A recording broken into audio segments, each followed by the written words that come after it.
Hey guys, AuspiciousAussie here, and welcome to episode 25 of my New York City wrestling series for TEW 2016.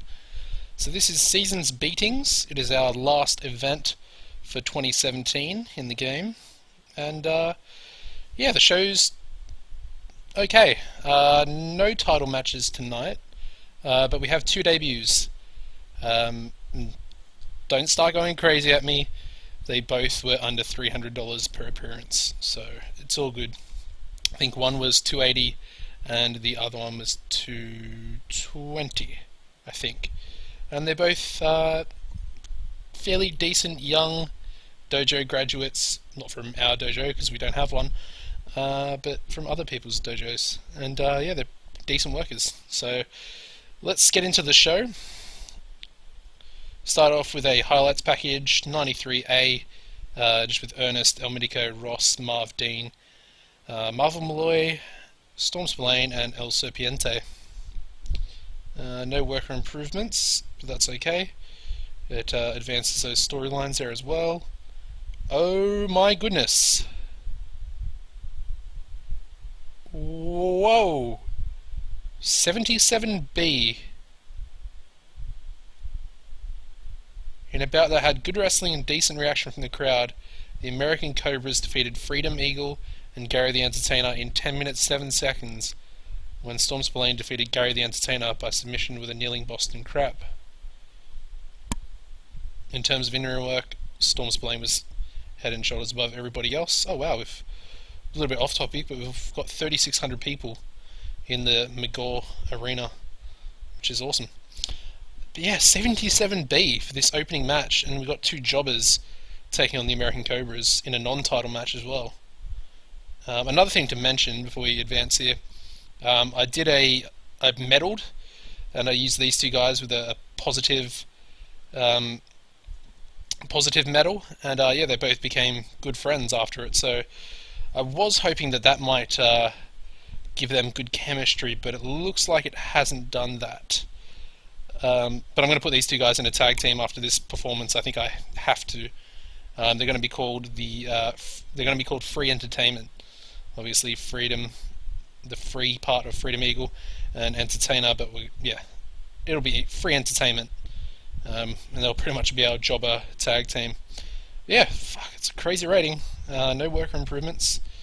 Let's move on. First debut of the night. 66C+, in a decent match, El Medico Jr. defeated Ryobi Uno in 9:48 by pinfall with a German suplex. He's a Japanese 18-year-old. Picture looks a bit older, but that's all good. And the other guy that's going to debut later on, his default picture when he graduated from the dojo was like a 70-year-old man, so I've obviously had to change that. But Ryobi Uno debuts his MMA badass gimmick, gets an initial rating of great, and you have El Medico Sean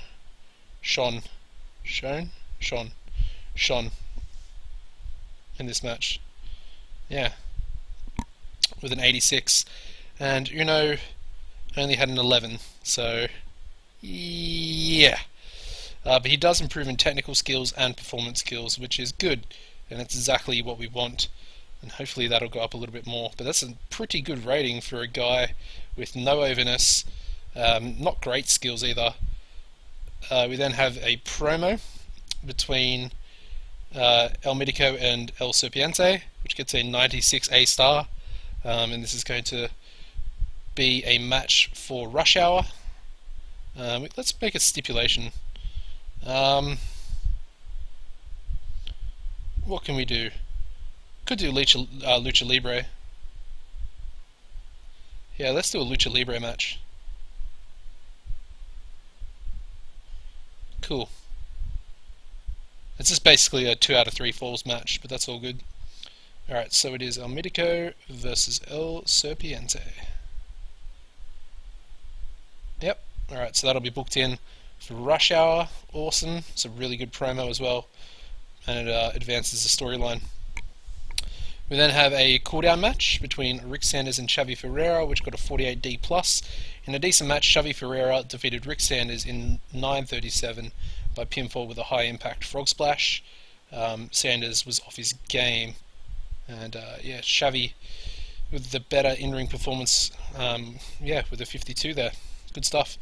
We then have a Ross Henry promo, hyping his match against Logan Wolfsbane. Gets a 91, and hots the crowd back up.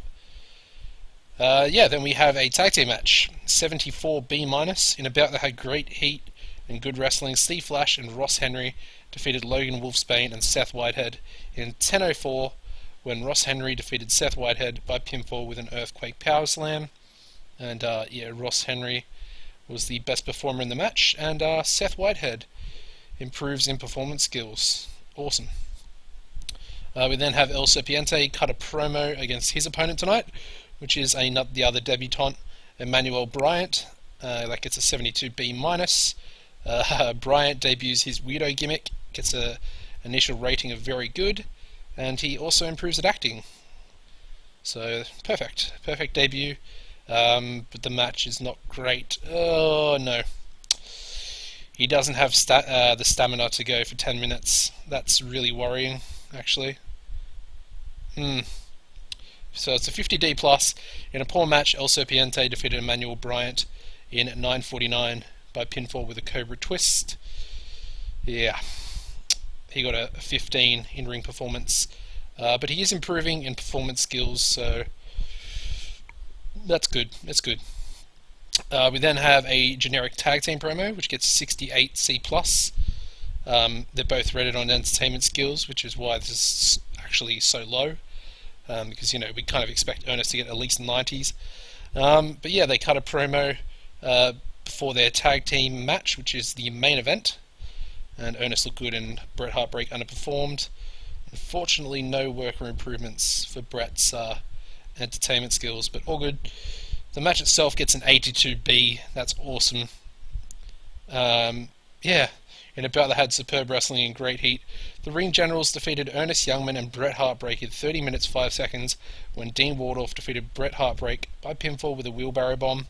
In terms of in-ring work, Ernest was head and shoulders above everybody else, and as you'd expect, Bret was the weak link. But that's all good. He's still got a 41, which is decent.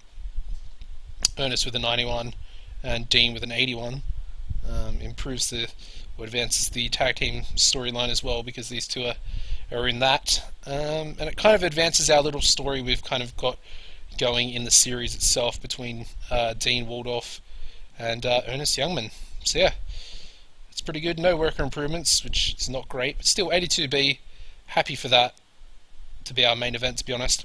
The show itself gets a 74B-. So happy with that again. We overused Bryant, Heartbreak. Oh, okay. Only those two, which is good. So we'll go with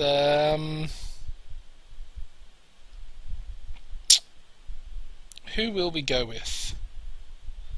I mean, we'll just go with like Dean and Ernest for sure. Don't really know who else. Maybe Freedom Eagle. If I can get my F key. There we go. And we'll give him some encouragement, and we'll give these two guys hugs, because they're just awesome. Okay, cool. Alright, so what we're going to do now, once we get to the main screen, is add that new tag team, Free Entertainment. We're going to try and get their tag team experience up together. Obviously that's going to go up very slowly. We've also got to have a little look at the old popularity. We'll do that first. Still 38, which is I'm not going to say unfortunate, because we just went up to 38 in the last episode, but all good. And if you look at the loss there, we only took a 6,000 loss, so costs are coming down. We're also making another 1,000 in sponsorship over these two months, which is good to see. And worker costs went down about another 1,000. So yeah, another thing to mention, we've also got to re-sign Steve Flash. His contract runs out in like 2 weeks. Yeah, 12 days. Okay, so he was on just under 1900 with like a 1500 downside. So, ooh, oh, it's all good. We still got a few negotiating things left. We'll do that and try that for 1 year.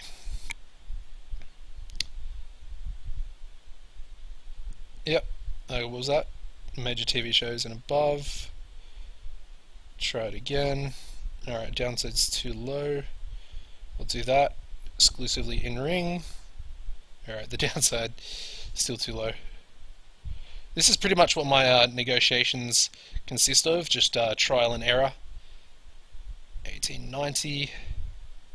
So pretty much wants the exact same contract, which is a little bit disappointing. Take that off. Alright, so he's basically on the exact same, he is actually on the exact same money, but that's okay, because he's going to be a little bit more important now that we've brought these two guys in. So let's have a look at Emmanuel Bryant first, and we'll show you his grandpa picture. I'm pretty sure that's like an announcer. Yeah, an announcer's picture. We'll have a look at his skills. I mean, he's pretty good, to be fair. 97 A-star basics, 98 A-star safety, and 97 A-star selling, which is crazy. Those three stats are really good as far as a performer goes. He's got pretty decent entertainment abilities, 74 star quality, 60 acting, 66 charisma, and microphone.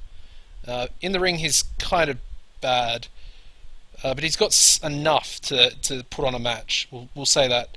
He's got the good, well, not good technicals, but acceptable technicals, and then he's got a little bit in brawling. But apart from those four, he's got nothing else, which is worrying. His babyface performance has actually gone up 2 points already. What about his psychology? I think that has stayed the same.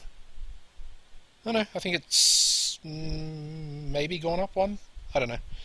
But that's all good. Popularity, it's gained 8 popularity already, which is awesome. Let's have a look at Ryobi Uno. As I mentioned, he's 18. Manuel is 21. And he's already a 1 year pro as well, so he was 17 when he came into the game. His popularity is also 8.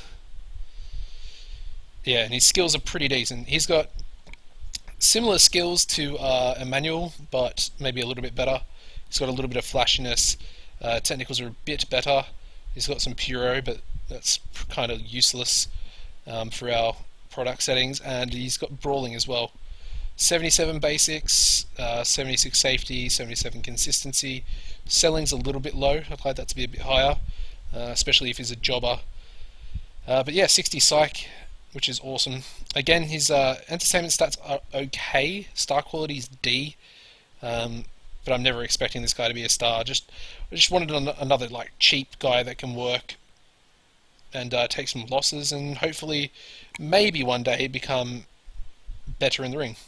And yeah, he's an 88 heel gimmick performance, which is also pretty good. So yeah, nice 18-year-old wrestler there to job for us. So yeah, we'll have a look at the creative meeting very quickly. There we go. Dean Waldorf has finally made it into the franchise players list. It's about time. Let's actually have a look at his popularity. So he's a 68 now. He's up 4 points.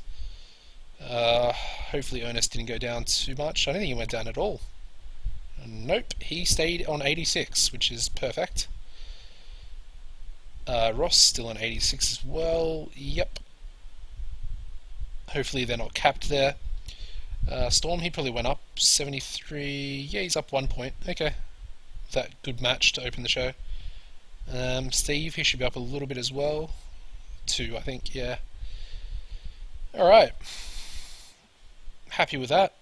Next big things are these guys in it. Ryobi is, which is good to see. Hot prospects. Yeah, well, there's Emmanuel Bryant as well. So they both make it onto the list. hidden gems. I think I went over these guys last time. Race Nose back number 1 for some reason. I did a test save with GSW, Grim SoCal Wrestling, and yeah, I signed Race No. He was one of the best performers on the roster, and I called him Snowdrop.